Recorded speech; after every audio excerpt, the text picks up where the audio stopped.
Hey y'all, hey, we are back for another review for Sisters on BET. So let's just jump right into it.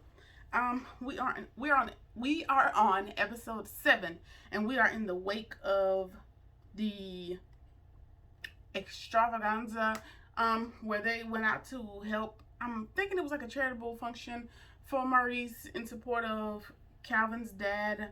Everybody was down to the gay bar drinking, have a good old gay old time. So that is where we are. We're in the wake of everybody being very, very, very, very, very drunk.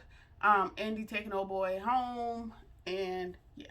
My shirt might look a little wet, but I washed my hands and whatever. So Andy done took Paris to his house, and she immediately asked him, where's the bedroom? Take me to the bedroom. Take me to the bedroom. And he's like, chill out. Like, let's just get some coffee. Let's just talk. Let's just chill or whatever. And she don't want to hear nothing he has to say.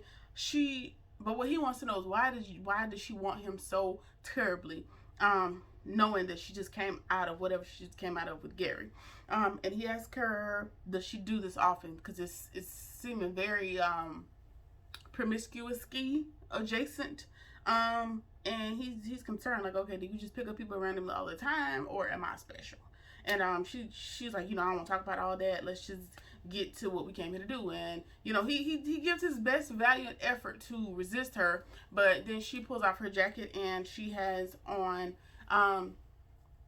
some very sexy lingerie. So as much as he tried to put it off, he couldn't really hold on to the gentleman's card any longer. Andy pulled a monster's ball on him and told him, make her feel good and whatever. So his halfway sober mind was still trying to push through, but he couldn't. So he still wants to know, like, what changed your mind, what happened, blah blah blah. But after she took off that jacket and had on that red negligee, he was like, don't even worry about it no more. I'm good. He can't resist, and so he then took her down on the couch. Wonderful. All right, so moving on, and Danny and the dude from Southern Charm. I don't remember his name, but he's from Southern Charm, New Orleans. He is on here. He's James in this episode. They're slow dancing in the club, all in love, like in love adjacent child. And Marcy's like, he's talking to the other bartender and saying, hey, is James like strictly straight? He's like, yeah. And Marcy is asking him questions like, okay, does he like her for her, or what's up?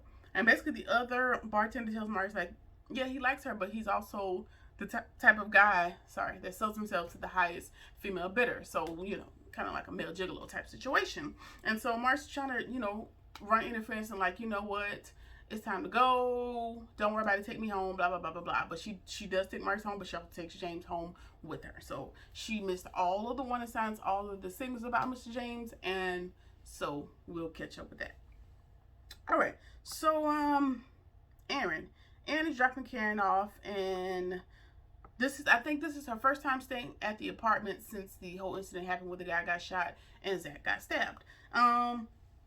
And he tells her that he'll stay on the couch. He'll be the strong one for once. He won't come into her room. He won't try to have sex with her. They agree. Blah, blah, blah. Whatever, child. All right, so Danny gets home with James, and they start discussing substances, and as far as weed, meth, these different substances, because he asked her for water, and she was like, no, and he was like, yeah, something else, da da da da da da da da. And James is like, all right, let's just get to boning. Let's just skip the niceties. And she was like, no, I got some weed. You can smoke a joint. You can go home. And he was like, okay, you don't do meth. And Danny's like, no, I don't do meth. What the hell are you talking about? And he says, okay, because I saw that you were with your boy Calvin, and he does meth quite often. Actually, the night before, he went in the bathroom and did a couple lines of lay meth. So Danny is like, oh, okay. And he's looking for the bathroom, and she's like, all right, the bathroom's over there. She's trying to call Sabrina, like, trying to tell her. And Sabrina is over there in Pound Town with Mr. Meth Head Calvin. So she ain't got time to answer. But after Danny calls her about 5, 6 times, she answers and she's like, why you keep calling me? I'm minding my business. I'm in the middle of something. Why you keep calling me? And so Danny tells Sabrina, like, James just told me, like, Calvin be doing meth. Like, he be on the big boy shit. And, you know, she tries to play it off because Calvin is next to her. She's like, oh, okay, Danny, I'll talk to you later. Like, tries to play it off, but she's playing that conversation in her head when she hangs up with him. And so after that, Calvin claims, you know, let's just be exclusive. I only want to be talking to you. Blah, blah, blah. Whoop de whoop. And so Sabrina still has what Danny told her in her head about meth. And she's like, nah, I ain't ready for no relationship. I'ma just chill. And so he's not upset about it, but he says, okay, if you're not interested in a relationship, I'll just fall back, I'll go home. And she's like, no, I want you to go. So she's still not saying what she really needs to say.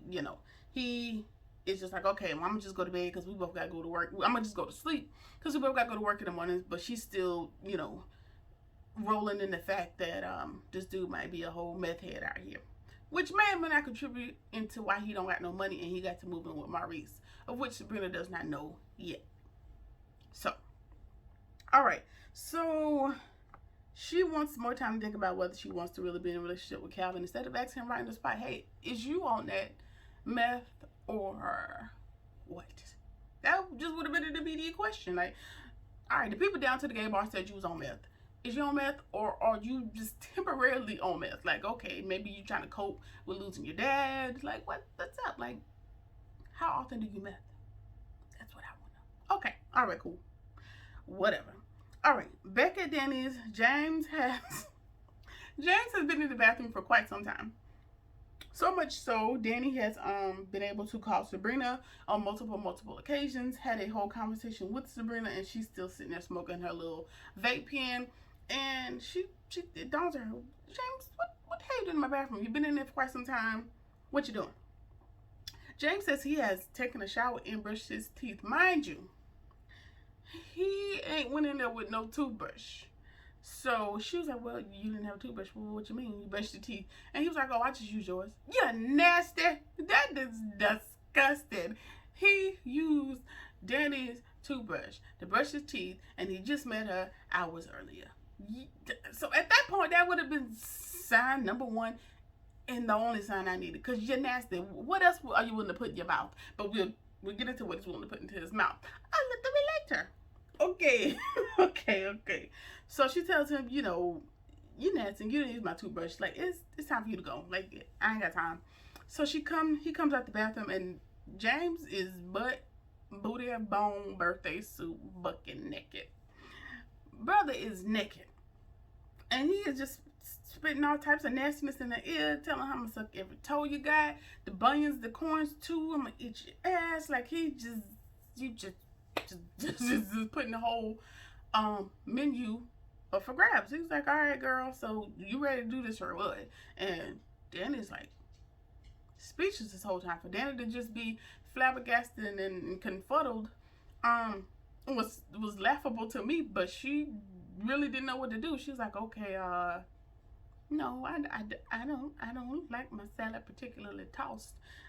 But it wasn't really making a difference to James. James turns her around and commences to eating her all night done partied at the club unbathed ass. All right, okay, so now we got that out of the way. Moving on. Karen is having a nightmare. She wakes up suddenly wanting to check on Zach. She thinks he's still hurt. She probably has some post-traumatic stress disorder at this point, because she thinks that he is currently actively hurt from the incident. And then she comes to and realizes, he's okay, he's fine. Aaron rushes in to comfort her, and he tells her, it's okay if you want to check on Zach, but I think it's okay, you were just having a bad dream, blah, blah, blah, blah, blah, blah. So he stays by her side and he comforts her. I don't know if y'all can tell or not, but the Karen and Aaron saga, I'm over it too. Like, Karen, just be by yourself. Just be like Danny, because I don't like you with nobody. Because Aaron, I don't know, he's alright, but I don't know. He's giving me a little bit creep vibes as well, but we'll see how that goes. Back at Paris's house, apartment. A lady appears in the wee morning hours. And the lady appears to be his mama. She sashays in with her cup of coffee, and she's got her black mama attitude going like, I know this nigga ain't had sex with this lady on my couch. And so you know how old people get when they want to wake you up, but they don't want to wake you up directly. So they go in the kitchen, they get to fumbling around with pots. That's what Mama was doing. Mama was fumbling around with pots, and ain't cooking a damn thing, but she was just knocking pots together. Like, come on, somebody got to hit us, wake up.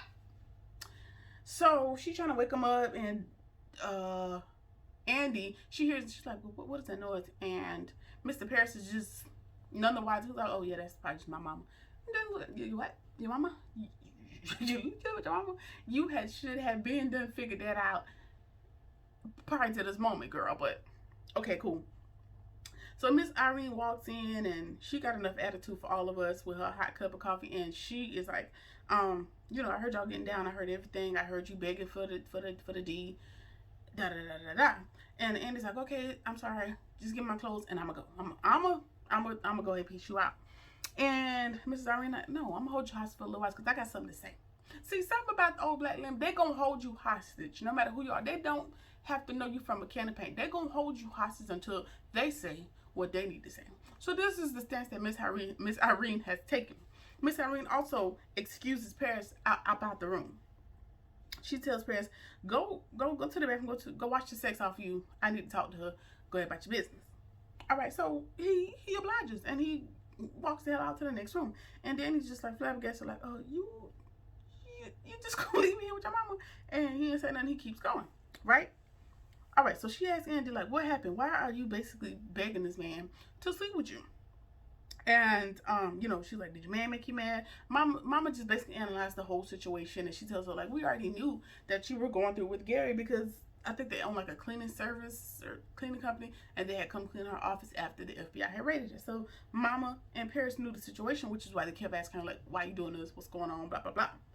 And so Mama just kind of broke it down and gave Andy some old school wisdom, like, you're too nice, you're too pretty, you're too talented, you're too all these things to be somebody's one night stand. Like, get yourself together. And, you know,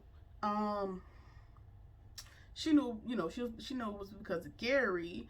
And Mama told her that getting what she wanted last night was never going to get her what she needed. That was a word.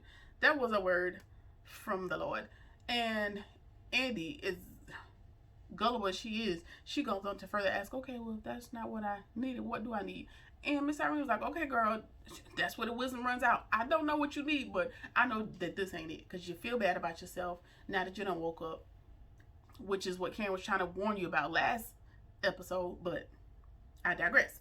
And so she's like, I don't know what you need, but this ain't it. So go get yourself together. Here's your clothes. Merry Christmas. All right. So she calls Paris back in the room and tells Paris that he needs to apologize to Andy because, you know, he knew her situation, and I mean, I don't feel like he took advantage of the situation, but maybe he did to his mama. So she brought him back in to apologize and to take her home. And tells him they owes Andy an apology, and so they're just gonna chat it out. Okay, moving on. Zach is laid out in Fatima's bed, child. He's just hungover, child. He needs to wake up. He woke up with a headache. He was like, well, what did you roofie me last night? Like, girl, what's wrong with you? She was like, boy, please.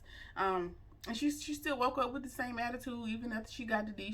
She woke up with encouragement on her mind, letting her know, like, okay, it's time to get up. Let's seize the day. You start your real estate program today. Get out there, do good, be great. You know, go for it, be merry. And she also gives him the keys to a truck that belongs to the program, and you know, still encouraging him, like, you could do this, you're gonna be great, you're gonna get yourself back together. And he's just kind of blowing it off like, girl, why you being so good to me? Why you being so nice to me? You don't better know me. And she's like, you know, I believe that you could do better, you could be better. So like I said, Fatima's she's gonna rehab him, gonna make him great, gonna mold him. Cameron ain't gonna be able to stand it, girl. But what was interesting for me was the immediate trust. You know, gave him a room in your house. I'm assuming that comes with the key. You gave him the coochie. You done gave him the keys to a whip. All in a few nights. Like, it's I think in the TV world, it's been about a few days since that meeting. But well, since you almost killed him with your car when you hit him by accident. But girl, that was a stretch for me, but we're gonna go with it. And yeah, and in my notes here, I did put a statement saying I hate to admit it, but I kind of like Fatima and Zach together. Like I think they kind of cute together. I ain't gonna hold you. And you know, I guess that's just coming from the biased view of seeing Karen, and it was always Zach, you did the job. Zach, you ain't shit. Zach, you me alone. Like just oh shit, my light went out. Hold on, y'all. Oh, sorry. I hit the thing and my thing went out. I might edit it out. I might not. Okay, so yeah, but I hate to admit it, but I think they're cute together. So we'll see how that goes. All right, back at Karen's, she just woke up and Preacher Dude Aaron has made her breakfast, and it's real cute. And he tells her that it's the first time in a while that he woke up and knew that everything was gonna be okay. Ever since his wife committed suicide. And just as he's going in for a kiss, Andy barges in. And she's trying to, he dismisses himself with a lighthearted kiss to Karen, and they just floating on the cloud right now. And Andy is in there. She's trying to take a bath, trying to rush in and rush out. And Carol tells her, no, you're not going to rush in and rush out. You're going to have a little conversation with me. And she's embarrassed. She's embarrassed about her behavior last night. And however, Andy does notice that Karen didn't curse like she normally do. Like she always cussing somebody out or always cursing about something. And she tells Karen that you know, I guess you're involved with Aaron now because he's kind of persuaded you to use a different tone, to be a little more softer. And she was like, okay, yeah, I feel a little bit okay, whatever. So what happened to you last night? And she tells Karen everything that happened with Paris and the whole mom situation. And she's looking like, girl, you in a whole nother mess of trouble, child, and you ain't figured out your Gary's mess yet. Now you tired of being Paris's mess. Good day, child. Good day. Back at the precinct, Gary is meeting with his lawyer, and his mind is preoccupied with something. But he's talking to the lawyer, and they realize that his signature is a digital one, which means he probably didn't even sign any of those papers that were creating the trail of him being in trouble with the FBI, and that Jasmine had access to all that information. Ellis is Gary's fraternity brother, and he's doing him a favor. And the night prior, he also asked Ellis for a favor, and the favor was for him to go to the gay bar and tell Andy that he's sorry, he ain't mean none of it, Ellis at first lies to him and tell him, you know, I wasn't able to get in. He was like, you wasn't able to get in? Yeah, right. And then he admits, yeah, I was able to get in, but I was not able to give Andy your message because she had a date. They was all booed up in the club. Which was Andy and Paris. They was all booed up, and I didn't interrupt. I watched them for a few minutes, and I bunked out. Like, I ain't get involved with that.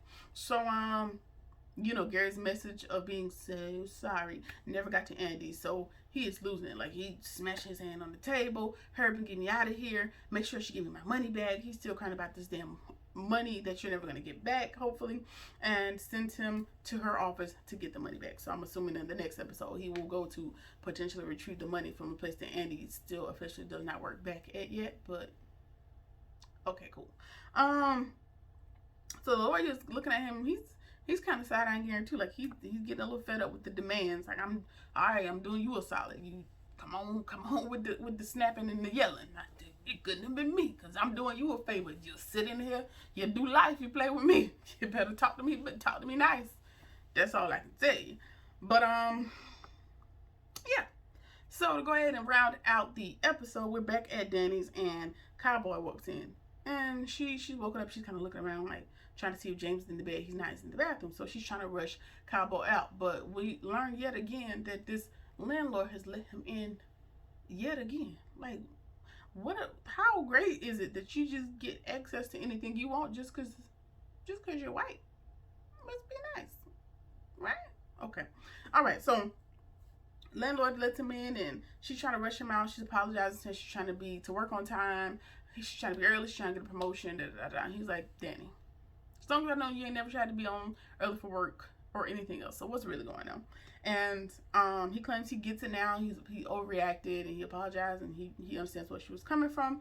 But he is inundated with the fact that there's noises coming out of the bathroom, toilets are flushing, and she's trying to get him out of there. So everything looks suspicious.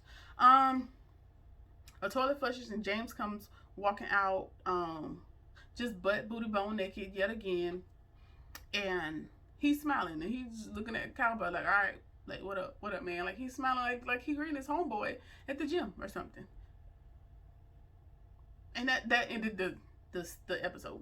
So that's been season 2, episode 7 of Sisters on BET.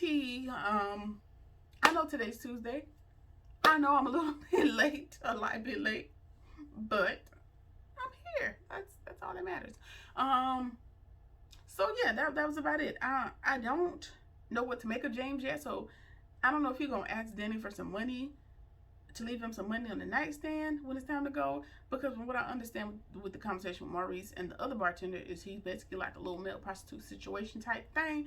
So I don't know if he think Danny got money or not, but she don't, and Danny not gonna pay you. Danny gonna put you out, and Danny is crazy, and she might beat you up. But yeah, so we'll see what happens there. James has, not James, what's his name? Paris has turned out to be exactly opposite of who his grandma painted him to be. But you know how grandmas do, like they're gonna paint their grandkids as, you know, everything, the end all be all. So yeah, that's it. So let me know what you think about the episode in the comments. Like, comment, share, subscribe, whatever you feel like doing, and I will see y'all in the next one. Peace.